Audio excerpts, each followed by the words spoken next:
बिस्मिल्लाहिर्रहमानिर्रहीम। अस्सलाम वालेकुम नाज़रीन, आप यूट्यूब चैनल देख रहे हैं। मैं इमरान खान हूँ। ये बहुत इंपॉर्टेंट वीलॉग है। एक केस जिसने पूरे पाकिस्तान को हिलाकर रखा हुआ था और पाकिस्तान ने किस सिमत में जाना है उसका फ़ैसला इस केस के फ़ैसले के साथ ही होना था।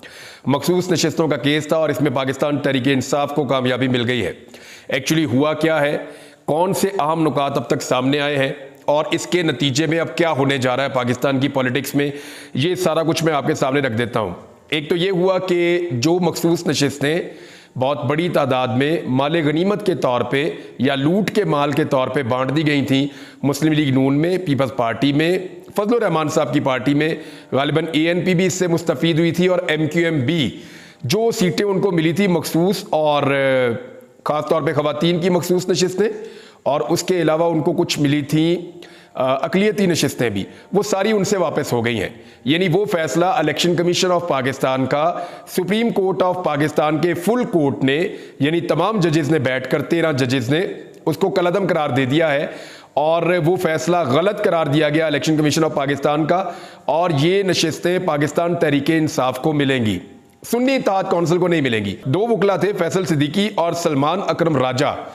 इन दो वकला ने केस लड़ा। फैसल सिद्दीकी साहब ने सुन्नी इत्तेहाद कौंसिल की तरफ से मुकदमा लड़ा और सलमान अकरम राजा साहब आखिरी दिनों में आए, उससे पहले ये केस का हिस्सा नहीं थे, आखिरी दिनों में आए और पाकिस्तान तहरीक इंसाफ अगर ये फैसला ना करती तो शायद पाकिस्तान तहरीक इंसाफ को इतनी बड़ी फतह ना मिलती। ये जो सलमान अकरम राजा साहब आए पाकिस्तान तहरीक इंसाफ की पटिशन को लेकर और पाकिस्तान तहरीक इंसाफ ने इस केस का हिस्सा बनने का फैसला किया, वहां से सारी गेम चेंज हुई है। क्योंकि कादी साहब बार बार कहते रहे कि ये मामला तो पाकिस्तान तहरीक इंसाफ का है, हम क्यों सुने, वो तो है ही नहीं यहां पे, हम क्यों तहरीक इंसाफ की बात सुने। फिर तहरीक इंसाफ आ गई मैदान में सलमान अकरम राजा साहब के जरिए से और फिर कादी साहब को वो मामला सुनना पड़ा तहरीक इंसाफ का भी। फिर सलमान अकरम राजा साहब ने जिस तरह इस केस को लड़ा वो एक दिन मैंने देखा वहां बैठ के। कादी साहब ने उनको डिस्ट्रैक्ट करने की, उनको इधर उधर मूव करने की, उनको बार बार आगे बढ़ाने की बड़ी कोशिश कादी साहब करते रहे, लेकिन सलमान अकरम राजा साहब डट कर वहां खड़े रहे बड़े कॉन्फिडेंस के साथ। वो अपने कानूनी नुकात एक एक करके बयान करते रहे और उन्होंने एक्सपोज कर दिया इलेक्शन कमीशन ऑफ पाकिस्तान के उस सारे अमल को जिसके नतीजे में पाकिस्तान तहरीक इंसाफ या सुन्नी इत्तेहाद कौंसिल से मखसूस नशिस्तें छीन कर वो हवाले कर दी गई थी PDM की जमातों के माल गनीमत या लूट के माल के तौर पे। और कादी फायद ईसा साहब उसको सपोर्ट कर रहे थे, उस एलिमेंट को। ऐसा लगता था कि कादी फायद ईसा साहब इलेक्शन कमीशन ऑफ पाकिस्तान को सपोर्ट करना चाह रहे हैं, उनको प्रोटेक्ट करना चाह रहे हैं, उनको रेस्क्यू करना चाह रहे हैं, लेकिन वो कर नहीं पाए। अब मैं आपको बता दूं फैसला आया कैसे है। नंबर एक, जो चीजें तय हो गई वो आपको बताता हूं, लेकिन पहले जजेस के आप नाम सुन लीजिए। सिर्फ 4 ऐसे जजेस हैं जो PDM के हक में और तहरीक इंसाफ के खिलाफ गए या इंसाफ के खिलाफ गए। सिर्फ 4 ऐसे जजेस हैं जिनमें एक को तो होना ही था, काजी फायज ईसा साहब। नंबर 2, जमाल खान मंदोकेल साहब justice. Number 3, justice Naeem Afghan साहब। Number 4, justice Aminuddin Khan. ये 4 जजेस काजी फायज ईसा समेत एक तरफ खड़े रहे। जस्टिस याया अफरीदी ने इसके अंदर एक इख्तलाफी नोट लिखा, यानी वो इधर भी नहीं उधर भी नहीं, लेकिन उन्होंने एक इख्तलाफी नोट लिखा है। जो 8 जजेस बड़ा क्लियरली आए पाकिस्तान तहरीक इंसाफ के मौक़िफ़ के साथ कि ये सीटें जिन्होंने जीती हैं उनको मखसूस नशिस्तें दे, ये लूट का माल तो नहीं है। वो जजेस के नाम भी आप सुन लीजिए। हमारे आने वाले chief justice of Pakistan Mansoor Ali Shah साहब, जस्टिस मुनीब अख्तर साहब, जस्टिस अतर मिल्ला साहब, जस्टिस शाहिद वहीद साहब, जस्टिस मोहम्मद अली मजहर, जस्टिस आयशा मलिक साहिबा, जस्टिस हसन अजहर रिजवी साहब और जस्टिस इरफान सआदत साहब। ये 8 मुअज़्ज़िज़ जज साहिबान हैं जिन्होंने फैसला दिया कि नहीं, जिनको लोगों ने वोट डाले सीटें उनको मिलनी चाहिए, कोई लूट का माल नहीं है कि आप उठा के इधर दे दें, और इलेक्शन कमीशन ऑफ पाकिस्तान के फैसले को गलत करार दिया। अब एक दावा सामने आया, तफसीली फैसले में चीजें मजीद सामने आएंगी, बैरिस्टर गौहर खान साहब का। वो ये कह रहे हैं कि 11 जजेस ने 13 में से हमारी तौसीक की है, यानी 13 में से 11 जजेस ऐसे हैं जिन्होंने प्रैक्टिकली पाकिस्तान तहरीक इंसाफ के हक में फैसला दिया है। अब ये है एक शॉर्ट फैसला, यानी एक छोटा फैसला है अभी, लेकिन जो तफसीली फैसला है वो अभी आएगा और पता चलेगा कि क्या कुछ होता है। लेकिन अभी जो चीजें क्लियर हो गई हैं वो मैं आपके सामने अभी रख देता हूं राइट नाउ। इसमें एक चीज ये क्लियर होगी कि पाकिस्तान तहरीक इंसाफ के उम्मीदवारों को आजाद करार देना एक गलत फैसला था, वो गलत हुआ था। इलेक्शन कमीशन ऑफ पाकिस्तान का फैसला गलत था। नंबर 2, ये चीज क्लियर हो गई है कि तहरीक इंसाफ एक सियासी जमात थी और तहरीक इंसाफ एक सियासी जमात है और इसके लोग अभी भी पार्लियामेंट में मौजूद हैं। 39 लोगों का जिक्र है जिन्होंने पाकिस्तान तहरीक इंसाफ का डिक्लेरेशन बड़ा वादे तौर पे जमा करवाया हुआ था। वो सारे तो पाकिस्तान तहरीक इंसाफ के उम्मीदवार बन गए अब, और तहरीक इंसाफ की जमात बाकायदा अब इस वक्त मौजूद है कौमी असम्बली में। वो जो बाकी लोग हैं जिन्होंने सुन्नी इत्तेहाद कौंसिल को ज्वाइन किया था, उनके पास भी अब 15 दिन का वक्त है।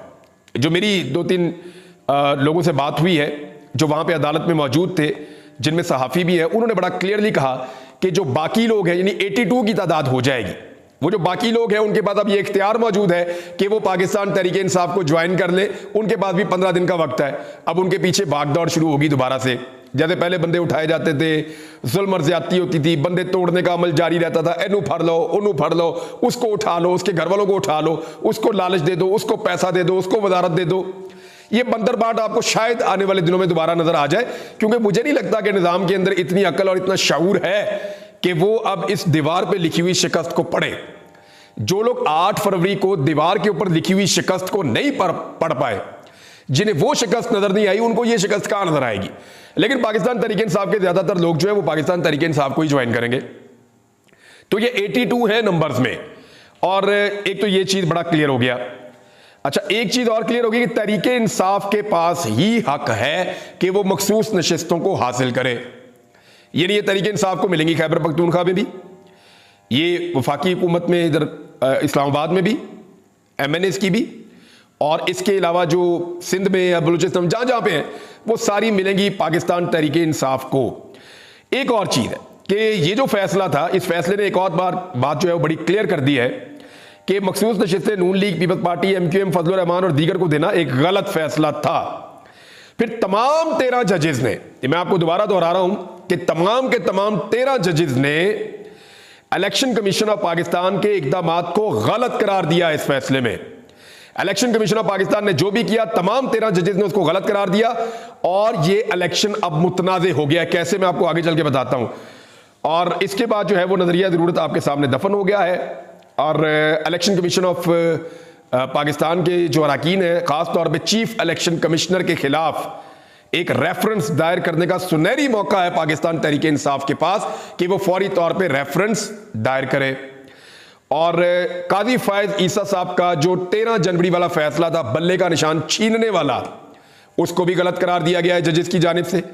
यानी जो 13 जनवरी को काजी फायज ईसा साहब ने बल्ले का निशान पाकिस्तान तहरीक इंसाफ से छीना, वो फैसला गलत था। और उसके बाद जो इलेक्शन कमीशन ऑफ पाकिस्तान ने उसकी तशरीह की, वो उससे ज्यादा गलत थी, और एक पॉलिटिकल पार्टी को इलेक्शन से बाहर निकाल दिया। तो ओवरऑल हुआ ये, इसका जो इंपैक्ट है उसको आप समझ लीजिए।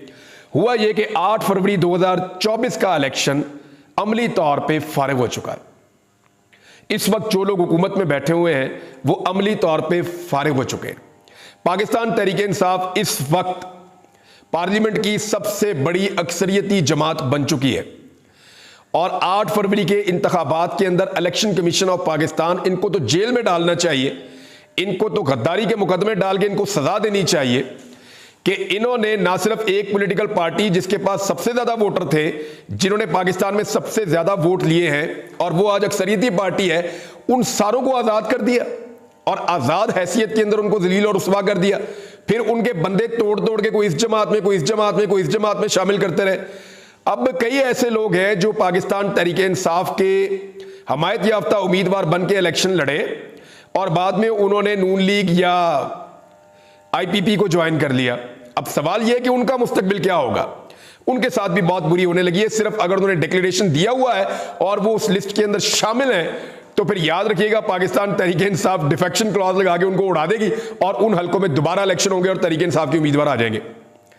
ये आप देखिएगा कि एक नई खप पाकिस्तान में पड़ेगी, एक नई सूरत-ए-हाल पाकिस्तान में बनेगी, लेकिन मखसूस नशिस्तें पाकिस्तान तहरीक इंसाफ को अब मिल जाएंगी।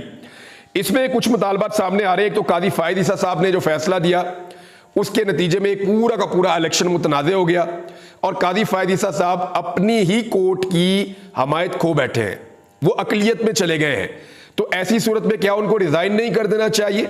मेरे ख्याल में काजी फायद ईसा साहब के पास ये ऑप्शन मौजूद है कि वो इज्जत से चंद माह पहले रिटायरमेंट ले लें, क्योंकि उनके अपने साथी जजेस उनके मौक़िफ़ से अब इत्तफाक नहीं करते और उनके फैसलों को कदर की नज़र से देखने के बजाय उनके फैसलों को ऐसे देखते हैं कि इन फैसलों के नतीजे में पाकिस्तान में जुल्म और ज्यादती हुई है और इनके नतीजे में इलेक्शन का पूरा एक प्रोसेस जो है वो मुतनाज़ बन गया है।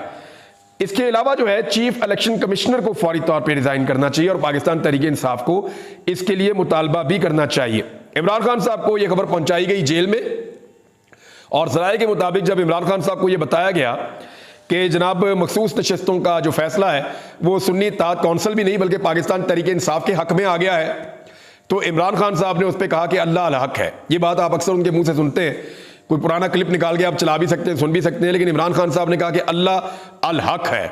यही बात इमरान खान साहब ने दोहराई है। बहरहाल हुआ यह कि पाकिस्तान तहरीक इंसाफ ने यह केस जीत लिया। सलमान अकरम राजा साहब को बहुत ज्यादा मुबारकबाद इसलिए देनी चाहिए कि वो एंड में आए और उन्होंने बांध लिया पूरे निज़ाम को। वो केस जिसकी किसी को समझ नहीं आ रही थी उन्होंने लाके इतना सिंप्लीफाई किया और इस तरीके से चीजें सामने रखी। खास तौर पे सलमान अकरम राजा साहब जो आखिरी दिन अपने कागजात लेकर आए और उन्होंने मिसाल देकर साबित किया कि भाई हमारे साथ तो ये जुल्म हो रहा था और काजी साहब के फैसले के नतीजे में ये सारा कुछ हो रहा था और इलेक्शन कमीशन ऐसी ज्यादती कर रहा था, तो बताएं हम फिर कैसे इलेक्शन लड़ते और कैसे इन चीजों को कवर करते। तो उस पर जो जजेस हैं उन्होंने अपने इज्तिमाई शऊर के साथ ये फैसला दिया कि तहरीक इंसाफ के साथ ज्यादती हुई है, इलेक्शन कमीशन ने गलत इंतखाबात करवाए हैं। तफसीली फैसला आएगा तो चीजें पता चलेंगी। इलेक्शन कमीशन ने अगर कोई सवालात पूछने तो इसको शामिल कर दिया गया है फैसले के अंदर और उसमें लिखा गया कि इलेक्शन कमीशन अगर कुछ जानना चाहता है, किसी चीज में उसको इबाहम है, तो वो इन चैम्बर राब्ता कर सकता है और उसको जजेस गाइड कर देंगे।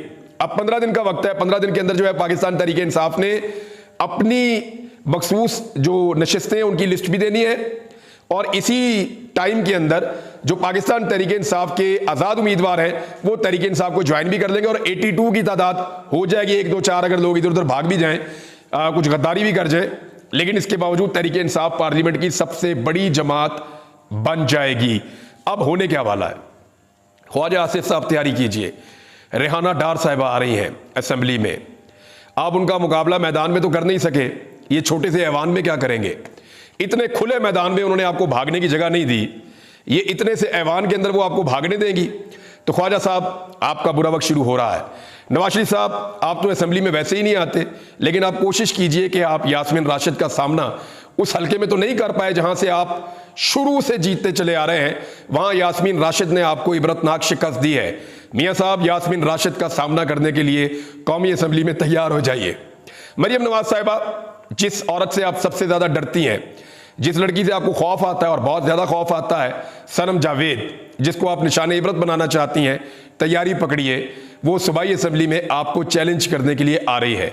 ये मखसूस नशिस्तें अगर पाकिस्तान तहरीक इंसाफ को मिलती हैं तो अब नया फड्डा शुरू होगा। ये भी बात याद रखिएगा तहरीक इंसाफ में कि जी मेरी औरत को बना दो, मेरी औरत को बना दो, मेरी जानने वाली को बना दो, इसको बनाओ, उसको बनाओ।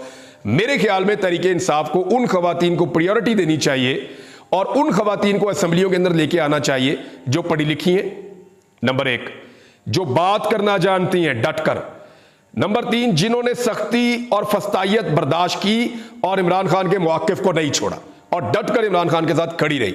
उनमें से कुछ तो आज भी जेल में है। आलिया हमजा का सामना करने के लिए तैयार रही है, वो भी आ रही हैं कौमी असेंबली में, और बहुत सारी खवातीन हो सकती हैं। यानी ये वो लिस्ट है जो पाकिस्तान तहरीक इंसाफ की तरफ से गर्दिश कर रही है कि जनाब इन लोगों को तो जरूर बनाया जाएगा। और बहुत सारी खवातीन जेलें काट के आई हुई हैं, तकालीफ बर्दाश्त करके आई हुई हैं। ये बड़ा टफ टाइम मिलने जा रहा है। जिन औरतों ने जेलें काट ली है ना, वो ऐवान के अंदर आकर आपको तिगनी का नाच नचाएंगी। और अभी एक और चीज रिपोर्ट हुई कि PMLN के कुछ MNAs जहां बैठे हुए थे वहां कुछ सहाफी भी मौजूद थे और जब ये फैसला आया तो उन्होंने कहा जी बहुत मुश्किल पैदा होने वाली है, हालात बहुत मुश्किल होने वाले हैं। अब नाज़रीन, 2 में से एक फैसला तो हो गया। मैंने आपसे कहा था 2 फैसले जो बहुत इंपॉर्टेंट है। एक फैसला मखसूस नशिस्तों का, वो तो फैसला इमरान खान के हक में आ गया। दूसरा फैसला जो अब होने जा रहा है वो है इस्लामाबाद की 3 सीटों का फैसला। अगर इस्लामाबाद की 3 सीटें पाकिस्तान तहरीक इंसाफ को मिल गई तो ये बंद टूट जाएगा, और अगर ये बंद टूट गया तो पूरे पाकिस्तान में तहरीक इंसाफ को सीटें वापस मिलना शुरू हो जाएंगी। और अगर ऐसा होता है तो ये हुकूमत टाटा गुड बाय। और जितना मैं इमरान खान को जानता हूं, उसको जिस दिन हुकूमत मिलेगी वो उस दिन दोबारा इलेक्शन अनाउंस करेगा। इतने लूले लंगड़े और इतने ख़राब और बोगस और बेकार इलेक्शंस के साथ मुल्क आगे नहीं बढ़ सकता। अब तक के लिए इतना ही। अपना ख्याल रखिएगा, अपने इस चैनल का भी। अल्लाह हाफ़िज़।